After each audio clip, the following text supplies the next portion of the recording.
It's a common experience that can be quite puzzling. This fascinating sound is called Borborygmi. As your stomach empties, it prepares for the next meal. Your stomach muscles contract, creating those distinctive growling noises.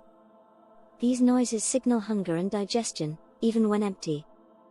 Your brain releases hunger hormones, prompting this reaction. Imagine a car engine revving before taking off, similar idea. When food is absent, the sound grows louder. So, next time you hear those growls, it's your body talking. Stay aware of hunger cues and eat mindfully. Now you know the science behind that noisy tummy. If you enjoyed this, subscribe for more fun facts.